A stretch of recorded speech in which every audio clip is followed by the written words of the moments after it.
केंद्र की मोदी सरकार सीमाओं पर अपने दुश्मनों चीन और पाकिस्तान को मजा चखाने के लिए एक नया फैसला लेकर आई है। दरअसल पूर्व सीडीएस बिपिन रावत का ये सपना था कि भारत में थिएटर कमांड हो। इसके जरिए तीनों सेनाओं को संयुक्त रूप से मजबूत करने के लिए आधुनिकीकरण और पुनर्गठन करके थिएटर कमांड बनाने की प्रक्रिया को अंतिम रूप अब दिया जा रहा है। संसद में इसे लेकर inter service organisation command control and discipline bill 2023 पेश भी किया गया। रक्षा मंत्री राजनाथ सिंह ने पिछले ही साल जुलाई महीने में तीनों सेनाओं के जॉइंट थिएटर कमांड सेटअप करने की घोषणा की थी। आपको बता दें कि 31 दिसंबर 2019 को जब जनरल बिपिन रावत ने सीडीएस का पद संभाला था, उस वक्त उनका सबसे बड़ा काम तीनों सेनाओं में तालमेल बिठाने का था। इसके साथ ही उन्हें 3 साल के अंदर थिएटर कमांड बनाने की जिम्मेदारी भी सौंपी गई थी। अब आपको बता देते हैं कि थिएटर कमांड होता क्या है। थिएटर कमांड का उद्देश्य भविष्य में आने वाली रक्षा चुनौतियों से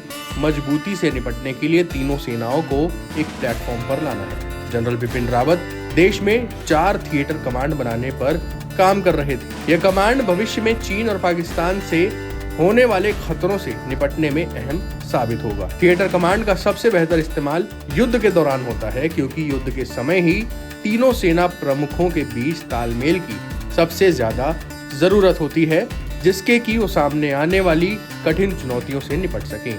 थिएटर कमांड के बीच में बनी रणनीतियों के मुताबिक दुश्मन देश पर अचूक वार करना आसान होता है। वहीं तीनों सेनाओं के संसाधनों और हथियारों का इस्तेमाल एक साथ किया जा सकता है। 1999 में हुए कारगिल युद्ध के बाद जो समितियां बनी, उन्होंने ही थिएटर कमांड और चीफ ऑफ डिफेंस स्टाफ का पद बनाने का सुझाव दिया था। कारगिल की लड़ाई के बाद ही तीनों सेनाओं के बीच तालमेल बढ़ाने की भी बातें सामने आने लगी थी। थिएटर कमांड के अंतर्गत आने के बाद तीनों सेनाएं एक साथ मिलकर काम करेंगी, जिससे सबको एक साथ कमांड में लाने पर सैन्य बलों के आधुनिकीकरण का खर्च कम होगा। वहीं किसी भी आधुनिक टेक्नोलॉजी का इस्तेमाल सिर्फ एक ही सेना नहीं करेगी, बल्कि उस कमांड में शामिल सभी सैन्य बलों को उसका लाभ मिलेगा। आपको बता दें कि भारत के अलावा पहले से ही चाइना, रशिया और अमेरिका में थिएटर कमांड के सिस्टम मौजूद है। इस कमांड के तहत ही इन देशों की थल, वायु और नौसेना एक साथ मिलकर काम करती हैं। इसी के तहत आने पर तीनों सेनाओं की अलग अलग कमांड नहीं होती है। अगर हम अमेरिका की बात करें तो वहाँ पर कुल मिलाकर 11 थिएटर कमांड हैं।